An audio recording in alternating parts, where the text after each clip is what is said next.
জুলাই অভ্যুত্থানে নেতৃত্ব দেওয়া এক সংগঠনের নাম বৈষম্য বিরোধী ছাত্র আন্দোলন। তাদের ডাকেই ফ্যাসিবাদ বিরোধী আন্দোলনে দলমত নির্বিশেষে সবাই নেমে আসেন রাজপথে।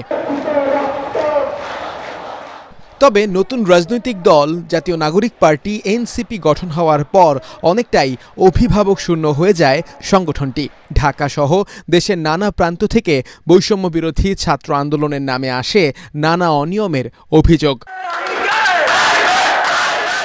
তাই তো সংগঠনকে ঢেলে সাজাতে প্রথমবারের মতো অনুষ্ঠিত হলো কাউন্সিল। প্রত্যেকের সরব উপস্থিতিতে জমজমাট বৈষম্য বিরোধী ছাত্র আন্দোলনের কেন্দ্রীয় কার্যালয়। ভোটাররা ভোট দিয়ে নির্বাচিত করেন নতুন নেতৃত্ব। এ সময় অনলাইনে ভোট দেন সাবেক আহ্বায়ক হাসনাত আব্দুল্লাহ ও নির্বাহী কমিটির সদস্য মাহিন সরকার। পরে ঘোষণা করা হয় নবনির্বাচিতদের নাম। কেন্দ্রীয় কাউন্সিলের নির্বাচিত যারা হয়েছেন 4টি পদে তাদের নাম ঘোষণা করছি। 21টি ভোটের মধ্যে 16টি ভোট পেয়ে সভাপতি পদে নির্বাচিত হয়েছেন রশিদুল ইসলাম ওরফে রিফাত রশিদ। সাধারণ সম্পাদক পদে 23টি ভোটের মধ্যে 10 ভোট পেয়ে নির্বাচিত হয়েছেন শেখ ইনামুল হাসান ওরফে হাসান ইনাম। সাংগঠনিক সম্পাদক পদে 23 ভোটের মধ্যে 19 ভোট পেয়ে নির্বাচিত হয়েছেন মইনুল ইসলাম। মুখপাত্র পদে 23 ভোটের মধ্যে 17টি ভোট পেয়ে নির্বাচিত হয়েছেন সিনথিয়া জাহিন আয়েশা।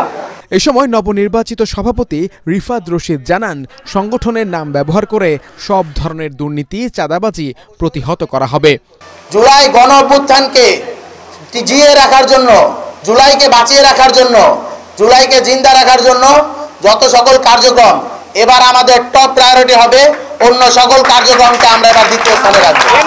দীর্ঘদিন যাবৎ জুলাই যেহেতু বৈষম্য বিরোধী ছাত্র আন্দোলনে কোনো কেন্দ্রীয় নেতৃত্ব ছিল না, তাই আমরা দেখতে পেয়েছি সারা বাংলাদেশে বৈষম্য বিরোধী ছাত্র আন্দোলনের ব্যানারকে ব্যবহার করে নামে বেনামে বিভিন্ন ধরনের আর্থিক কেলেঙ্কারি, বিভিন্ন ধরনের অপরাধ কর্মকাণ্ড সংঘটিত হয়েছে। প্রথমেই সভাপতি হিসেবে দায়িত্ব গ্রহণের আগেই এই ফলাফল ঘোষণার পর মুহূর্তেই একটা কথা আমি স্পষ্ট করে বলে দিতে চাই, এখন আর বৈষম্য বিরোধী ছাত্র আন্দোলনের ব্যানারকে ব্যবহার করে, প্ল্যাটফর্মকে ব্যবহার করে, পদ পদবীকে ব্যবহার করে কোনো প্রকার চাঁদাবাজি, দুর্নীতি বা কোনো প্রকার অনিয়ম করার ন্যূনতম সুযোগ আমরা দেব না।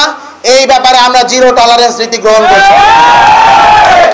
দ্রুতই বৈষম্য বিরোধী ছাত্র আন্দোলনের পূর্ণাঙ্গ কমিটি ঘোষণা করা হবে বলেও জানান দলটির নেতারা। ধন্যবাদ সবাইকে। মাসহারুল হক মুহাজির, এটিএন বাংলা, ঢাকা।